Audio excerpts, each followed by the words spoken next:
Hello friends, this is Nilesh Shaike, Assistant Professor in the Department of Computer Science and Engineering from Priyadarshini Indira Gandhi College of Engineering.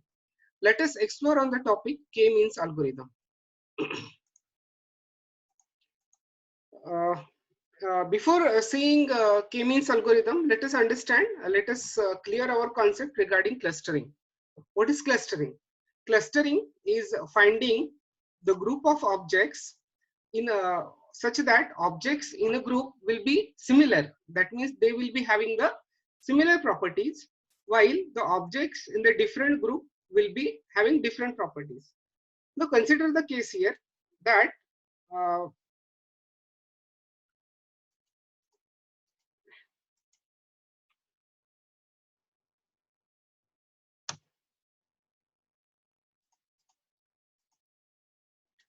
here you are seeing that members of this group are at a minimum distance from each other, while the members in these two groups are at a maximum distance from each other. That means members within the group are having the similar properties. That means they are at a least distance from each other, while the members at the different groups are at the different, maximum distance from each other. In order to clear this analogy, let us take an example of a restaurant. You know that in a restaurant, uh, uh, people are taking the food at the table. Now consider the table 1 and table 4. Now you are saying that there may be the chance that people sitting on the table, on a particular table may be the family or a friends or even the close relatives of each other. Similarly,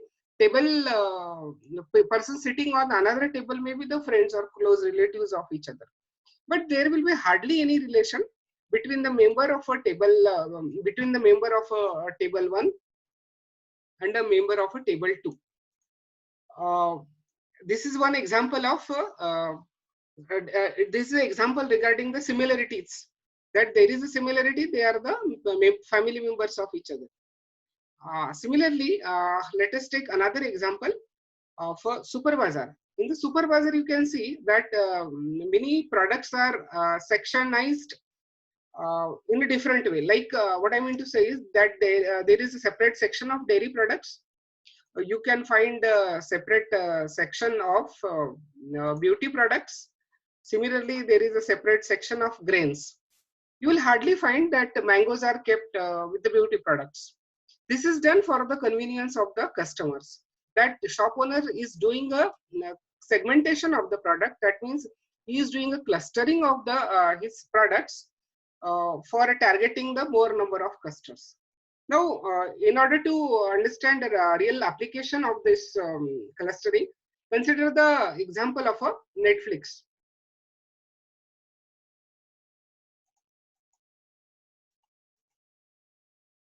In Netflix, you may be knowing that Netflix is keeping the data of the its customer, that what type of movies are liked by what type of person.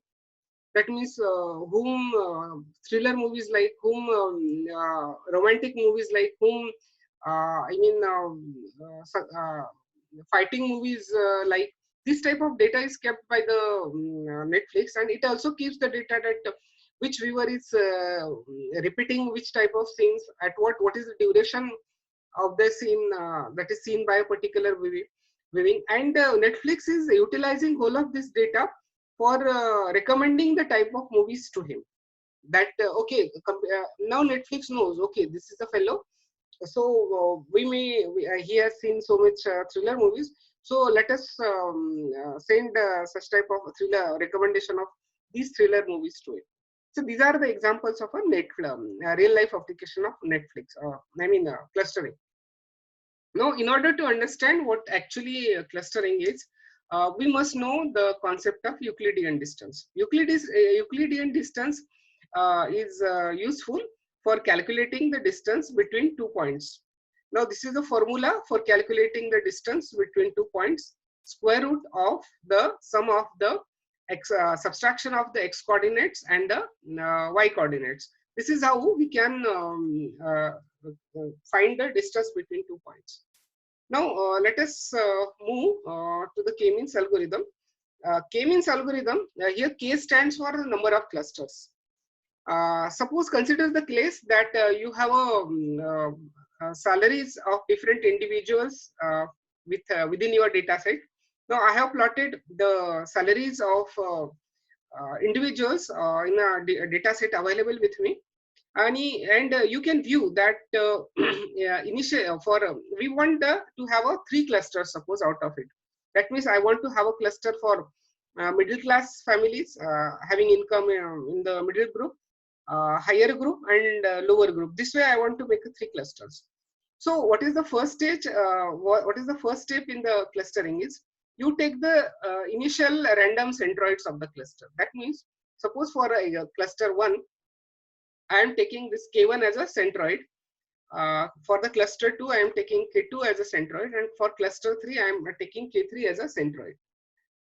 These centroids I am randomly selected. Now, what is my later task is I will be calculating the distance of every of the point of every point from these seeds. For example, suppose I want to categorize this particular point, in which category it will belong. For that, I will be calculating the distance of that point from K1, from K2, and K3. Now it is obvious here that the distance of this point from the K1 is minimum. So I will be assigning this point to the cluster 1. Similarly, for example, suppose take the case of this point. I will be calculating the distance of this point from K1, from K2, and from K3. It is obvious that that particular again point will come to the cluster 1. Similarly, for just getting the idea clear, I will be calculating the distance of this point from seed K2, from seed K1, and from seed K3. Here we are viewing that the distance of this point is a minimum from the K2. That is why I will assign that particular point to the cluster 2.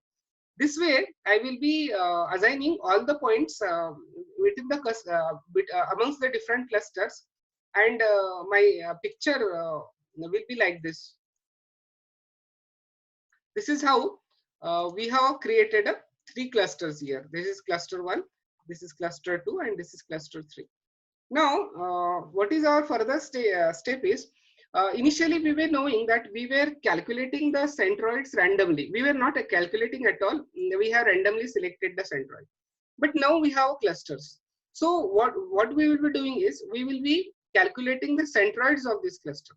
Now the problem is how to calculate the centroid of a cluster.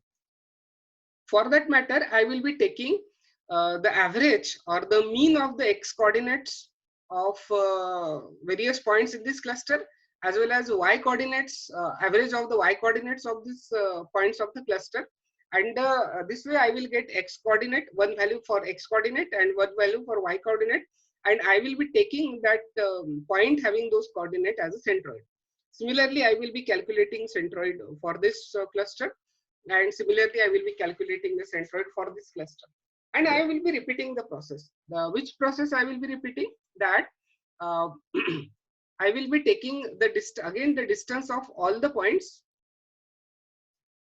from this centroid. For example, suppose this is a point, I will be calculating the distance of this point from this centroid, new centroid of course.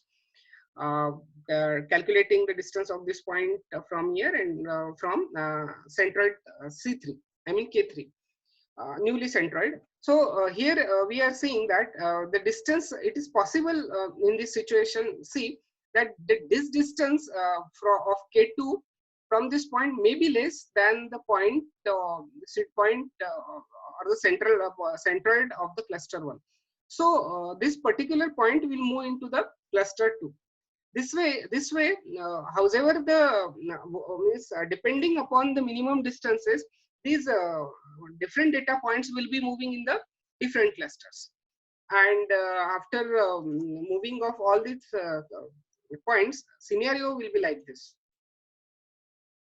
You can see that we got a different clusters now. This has been a cluster 1 now. This has been a cluster 2 now, and this has been a cluster 3. Now again, we will be repeating the same process. Out of these points that are in their cluster 1, I will be taking one centroid for the for this So cluster 2 also I will be taking one centroid. For cluster K3, I will be taking the same point. Similarly, I will be taking the distance of all the points from the uh, newly calculated centroid, and whichever the point is having the whichever the centroid is having the distance from this point less, I will be assigning that particular point to that cluster. This way, we will be doing this whole stages until there is no migration between the clusters. That means, and one stage will come where no further data points will be migrating to the another cluster. In the next slide, we have drawn the flowchart of this k-means clustering. Here you can see that we are starting with algorithm, then we are deciding the number of clusters. Here we have decided k is equal to 3. That means it was 3 clustering we are trying. It is called as means because for we have seen that for the calculation of the centroids, we are taking the mean of the x coordinate and y coordinate. That is why it is called as k means. Initially, we have randomly selected the centroid. Then we have calculated the distance of all the objects, all the data points from the centroid, and the data points having minimum distance from that centroid, we are assigning that data point to that particular cluster. And we are repeating this whole process until there is no migration of any point in the different clusters. And this way, algorithm will. So friends, this is how k-means clustering works. Thank you very much for listening the video.